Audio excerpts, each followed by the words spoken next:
Halo guys, bertemu kembali dengan Om Bin. Oke guys, kali ini Om Bin nak reaction lagi guys, video-video yang menarik juga untuk kita kongsi bersama. Oke, so kali ini Om Bin bawa ke orang tengok satu video. Dia kata perbezaan Indonesia versus Malaysia. Oke, maknanya culture, ialah culture shock di Malaysia. Sorry guys. Okay. So macam biasa daripada IV Pan. Okay. Sebelum ni guys, Om Bin dah banyak juga mereaction IV Pan punya tu, IV Pan punya video. Dan macam biasa beliau ni seorang rakyat Malaysia yang belajar di Jogja dalam bidang kedoktoran. Wow, hebat guys beliau ni. Maknanya dia belajar kedoktoran, doktor gigi kot kalau macam Om Bin tak silap lah. Sebab Om Bin mengikuti juga guys perjalanan beliau sejak Om Bin mengenali channel beliau. Okay. So macam biasa guys, kita subscribe dulu. Jangan lupa subscribe dulu. Tekan tombol lonceng dia, like dan share supaya dia lagi bersemangat dengan pertambahan subscriber dia guys. Macam itulah guys yang diharapkan oleh semua YouTuber. So, ada tak dia punya description box? Okay, dia kata selepas 6 tahun hidup di Indonesia, saya kembali ke negara asal saya Malaysia dalam kondisi yang tidak kenal dengan kampung asalku. Oh. So, adakah dia... Oh, maknanya dia... Adakah dia guys dah balik? Oh, sekejap. Maknanya sekarang ni dia dah balik Malaysia. Tapi mungkin dari segi pengajian dia tu mungkin belum habis kot, belum tamat ke macam mana. Okay guys. Tapi tak apa, nanti kita tengok lagi video ni. Tapi video ni dah lama juga guys, cuma Om Bin baru perasan juga tadi. Okay. So tanpa berbasa-basi lagi, kita langsung saja guys tengok video dia. Okay. 1, 2, 3, play. Waduh, itu daging anjing juga bisa disaji sebagai makanan. Waduh. Selamat sore teman-teman, perkenalkan saya Ivy. Saya adalah mahasiswa Malaysia jurusan kedokteran gigi yang kuliah di UGM Yogyakarta. Selesai dengan intro. Gigi. Hari ini sesuai request dari subscriber saya yang sudah bosan dengan Gordon Hotel, saya bikin video neng tepi kali di tepi sungai. Nah ini sungai beneran loh, ini bukan green screen ya. Nah beneran aku neng tepi kali Pancor, tepi sungai Pancor. Oh, okay. Sungai Pancor tu guys, Om Bin pernah pergi guys dalam 2 kali ke macam tu, 2 kali juga, tapi dah lama guys, tahun 2009 ke tahun 2009 ke tahun 2010. Pancor dekat Pagu Johor guys. Oh, so maknanya Ivy ni dia asal Pancor Johor, Pagu Johor. Okey, tapi mungkin dia menetap dekat Pulau Pinang ke macam mana gitu, Penang. Okey.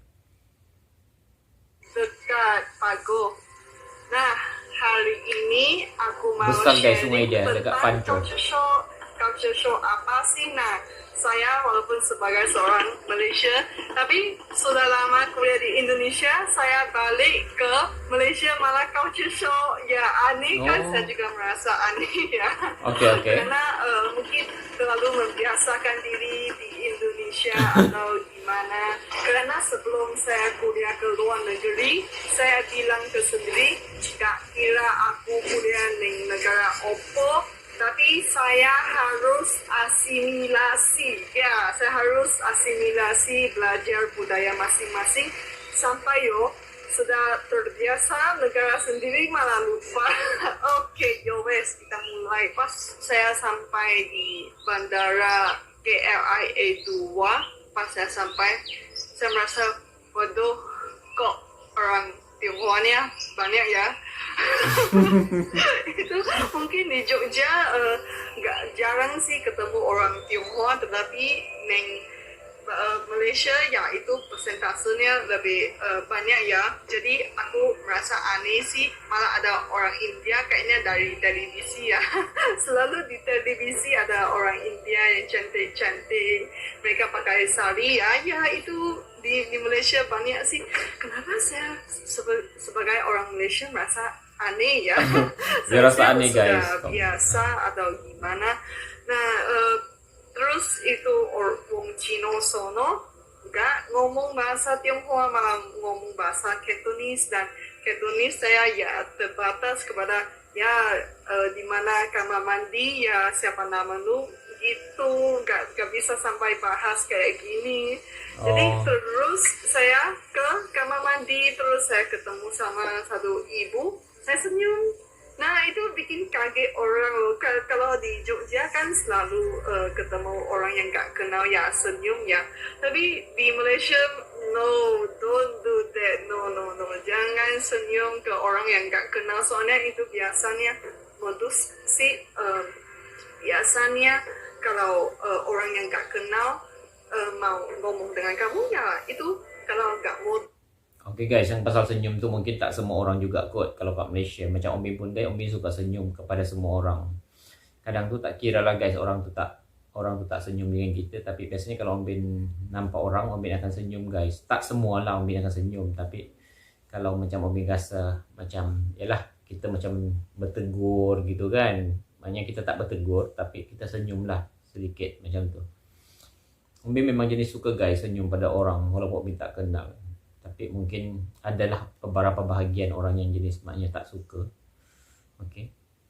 Terus ya udah jualan gitu. Jadi kalau orang Malaysia gak senang sih kalau di kota, gak senang ada orang gak kenal approach gitu. Nah terus aku naik pesawat dari Kuala Lumpur balik ke Penang, soalnya dari Penang gak ada penerbangan langsung ke Jogja. Nah, sampai di Penang ada banyak kondo-kondo sih, bangunan tinggi-tinggi. Kalau di Jogja atau di Bali bangunan tinggi jarang saya tahu. Kalau di kota-kota seperti Surabaya, Semarang, Jakarta ya banyak bangunan tinggi ya. Di Penang banyak bangunan tinggi, terus ada banyak hospital sih. Itu kalau dulu saya main ke Surabaya ya itu ada itu feeling kota gede, kota besar gitu. Nah sampai di Penang, kalau Penang ya itu terkenal wisata kuliner. Itu orang tua tanya ke saya pas itu jam 12 malam saya sampai di Penang, itu ditanya, Aidi kamu mau makan apa? Terus otak saya pikir, soalnya kalau di Penang itu banyak banget variasi makanan sampai itu kadang-kadang bingung loh mau makan apa. Tapi kalau di Jogja ya jam 12 paling warung Indomie. Nah di sini kalau di Malaysia nggak ada warung Indomie, dan kalau orang makan Indomie itu harus masak sendiri, dan biasanya pas malam udah malas keluar jam 12-an, jam 1 pagi udah malas keluar makan, ya udah masak Indomie, tambahin telur, masak sendiri, nggak ada warung Indo. Nah tetapi di Indonesia ya Indomie, instant noodle, mie instan itu malah bisa dijadiin warung, dijadiin makanan pagilan, makanan siang, makanan malam, makanan untuk Sabtu ya. Jadi saya merasa enak ya. Kalau di Malaysia kamu mau makan mie instan ya udah kamu harus masak sendiri. Kalau di Indonesia nggak usah kamu. Betul tuh guys, sebab kalau mie semua nih biasanya kita masak kat rumah saja, ataupun kalau contohnya macam pergi restoran lama, restoran India Muslim, jadi dia ada sediakan, bukan dia sediakan lah guys, kita kena order. Nah, gitu. Kalau contohnya kita nak makan Maggi, oke, dia akan order kita akan order Maggi goreng ke apa bagai macam tu. So kalau kita malas, so kita masak aja kat rumah. So okay, baru tahu juga guys, kalau mungkin di Jogja, so ada, maknanya kira memang ada warung dia yang khas untuk menjual, maknanya Indomie saja gitu. Tak tahu, oke. Ke warung Indomie aja, ya kamu bisa pesan Indomie, nggak usah masak, itu siap ada sayurnya lagi. Wow. Ya, hebat ya, mantap. Nah, apalagi kalau saya di Malaysia ya, saya pakai mobil. Nah, ini mobilku. Aku nggak pakai motor. Soalnya motor itu kalau di Malaysia bahaya. Jalan raya di Malaysia itu luas. Dan itu mobil lebih banyak daripada motor. Dulu pas saya sampai di Indonesia, saya minta uang dari mamaku untuk beliin motor. Terus mama aku sangat risau sih, soalnya aku ada riwayat, ada sejarah sering kemalangan jalan raya. Iya, dulu pas saya umur 17 tahun, aku melibatkan dalam kemalangan jalan raya 6 kali dalam setahun. Oke, terlibat dalam kemalangan. Itu aku sakit sini, sakit sana. Ya, jadi ibu aku nggak happy sih aku mau pakai motor di Indonesia. Tetapi aku bilang ke ibu aku, ya di Indonesia itu semua orangnya pakai motor. Teman saya juga pakai motor. Jarang pakai mobil. Kalau pakai mobil itu bikin ribet. Ya udah, tapi aku janji aku akan hati-hati. Ya, terus puji Tuhan sampai hari ini 6 tahun aku nggak pernah kemalangan jalan raya di Indonesia ya. Wah. Terus apa lagi? Nah, rumah. Kalau di Malaysia ada kampungnya juga sih. Tetapi kalau di kota ada namanya taman gated community. Kayaknya satu komunitas di Pagarin ada satpam ya. Tapi kebanyakan nggak ada satpam sih. Kayaknya apa ya, rumah teres itu. Jadi ada tempatnya untuk mobil. Itu nggak seperti di Indonesia. Kadang-kadang ada rumah tapi itu jalannya sempit sampai mobilnya nggak bisa masuk, atau mobilnya nggak ada tempat parkiran ya. Terus saya mengamati bahwa rumah di Indonesia itu suka ada garage. Kalau di Malaysia jarang sih, jarang rumahnya ada garage. Paling parkirnya di depan juga. Nah itu. Terus apa lagi? Dulu aku sampai di Indonesia, aku lihat ada warung B1, B2. Nah, sebagai seorang orang asing, aku nggak tahu itu warungnya apa. Selepas Google, waduh, itu daging anjing juga bisa disaji sebagai makanan. Karena di Malaysia, kami nggak makan daging anjing sih. Itu bukan salah apa atau yang mana lebih benar, lebih suci, tetapi itu perbedaan budaya. Kalau di Tiongkok ya udah mereka apa-apa mereka makan aja, tetapi di Malaysia itu orangnya jarang makan hewan eksotis gitu. Biasanya makan ikan, ayam, sapi, ya udah jarang makan kelawar. Tapi yang pasal tuh guys, mungkin kalau di Semenanjung Malaysia mungkin tak pastilah, Umi tak tahu lagi, tapi rasanya tak ada kot kalau di Semenanjung Malaysia. Tapi rasanya kalau di Sabah Sarawak mungkin yang pasal maknanya anjing tu mungkin yang tu Umi tak tahu. Tapi biasanya kalau macam di sebahagian lah, bukan semua di Sabah Sarawak, tapi maknanya adalah sebahagian dia kot guys yang makan macam kelawar gitu ke, ular, biawak ke apa macam itu. Tapi itu mungkin makanan eksotik dan pada Opin tak ada masalah kot, sebab yang penting maknanya kita tahu kan. Contohnya macam orang-orang Muslim, so sudah tentu tak boleh ke. So mungkin pada orang-orang yang mungkin suka makan eksotik, so it's okay lah guys, no problem. Tapi yang pasal anjing tu Min belum, buat masa ni Min tak ada pengetahuan sangat, tak tahu, belum tahu lagi. Buaya, ya makanan eksotis, kucing, anjing ya itu enggak sih.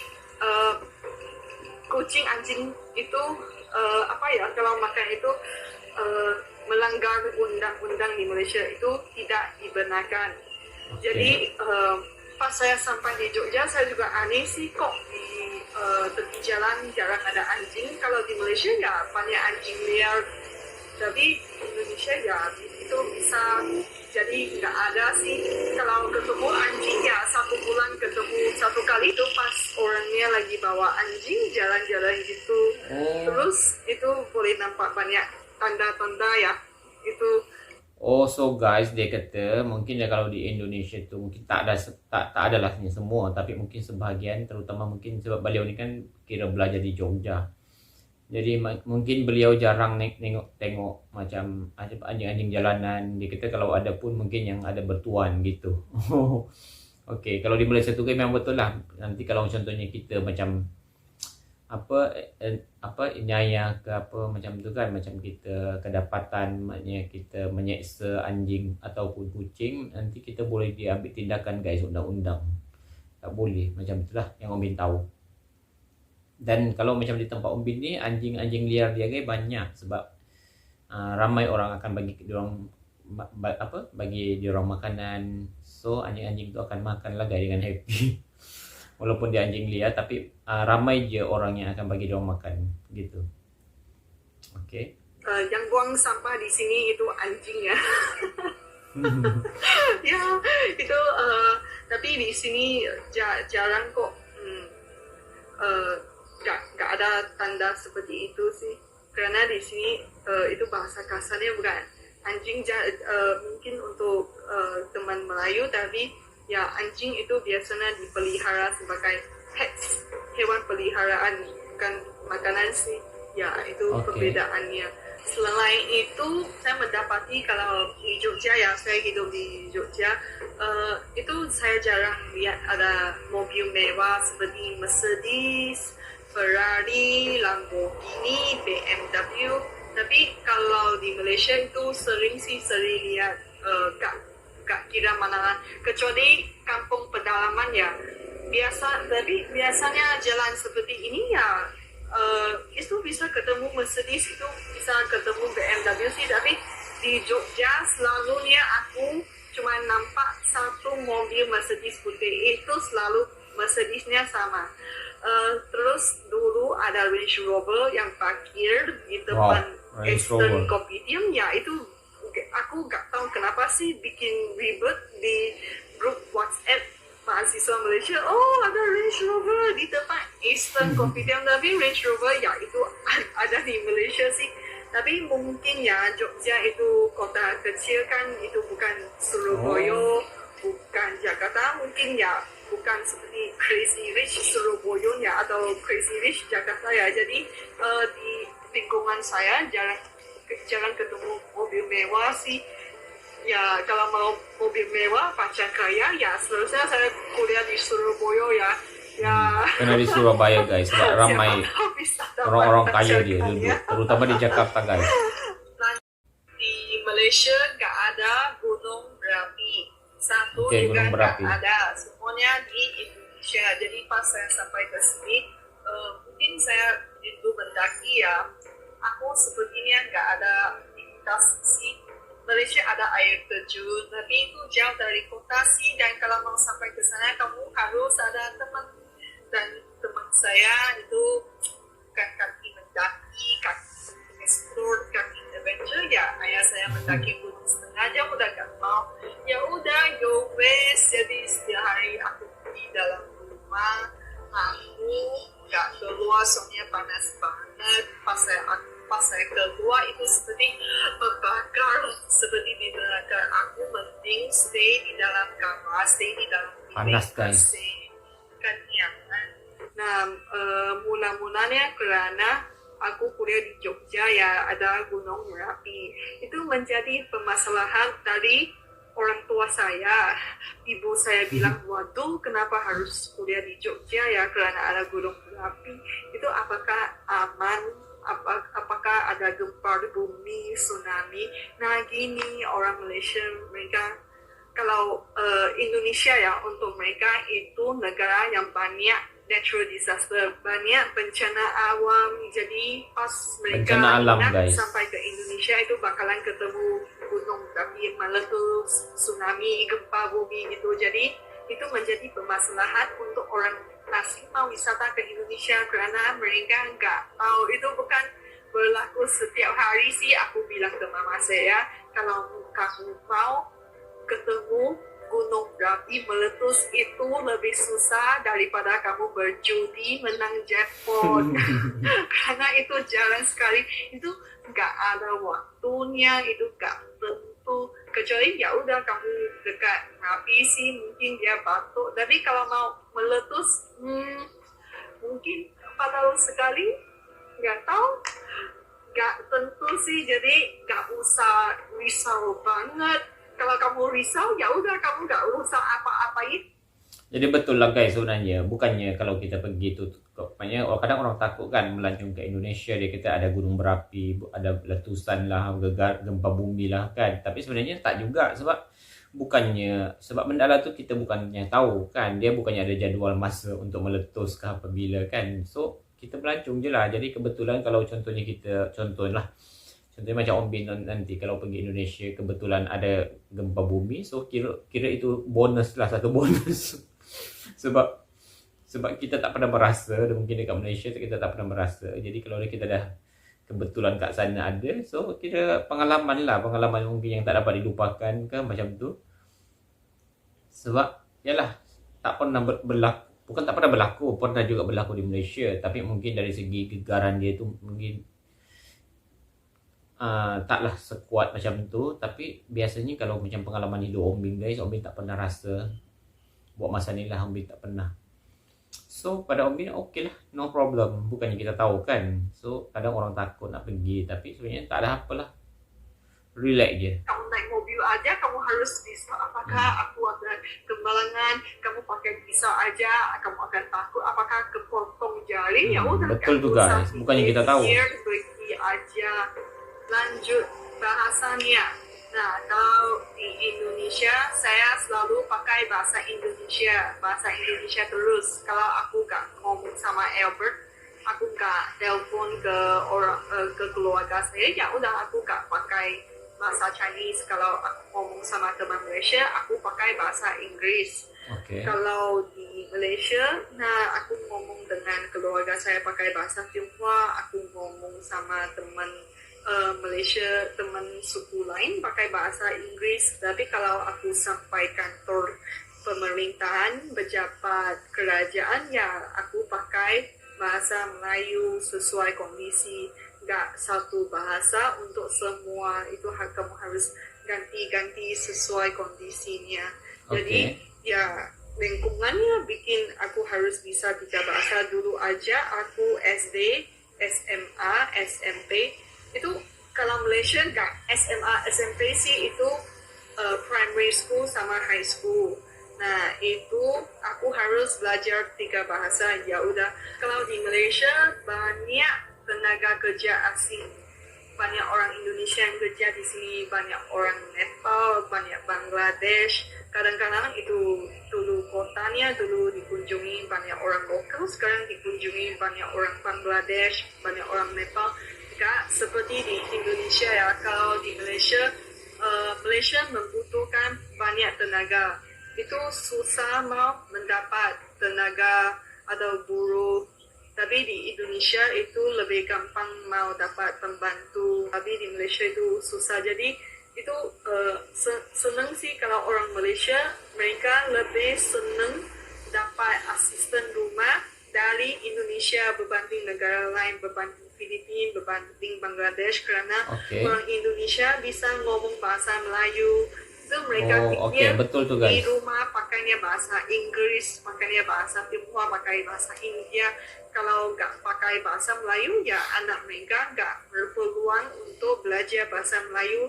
Kalau ya ada asisten rumah dari Indonesia kan enak, bisa diajak ngomong.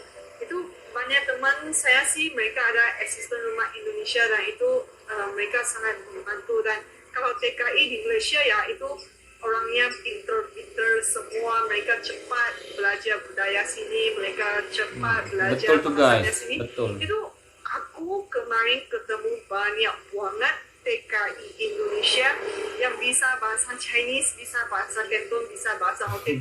Itu saya merasa saya lebih kurang dari mereka ya.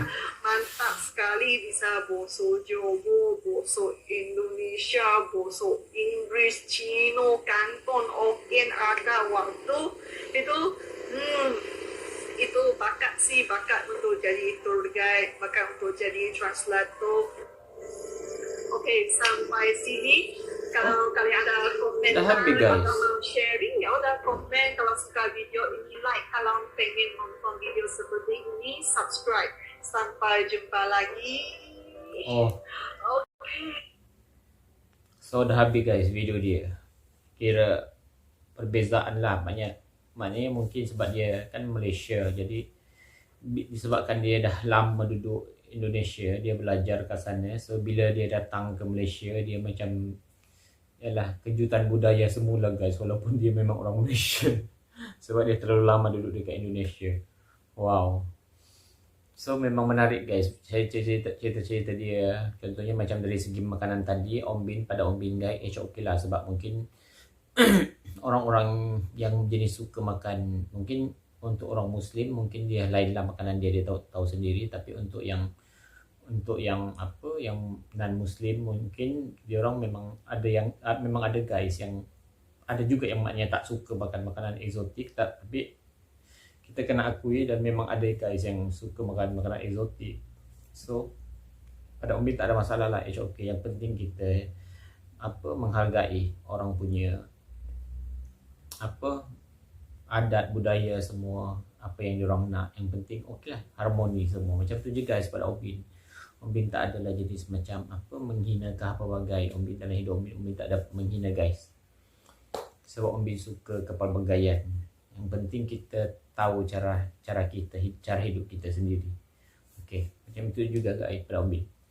Okay guys, dah sampai di selesai video Om Bin. Thank you so much pada korang yang dah menyokong selama ini video-video daripada Om Bin.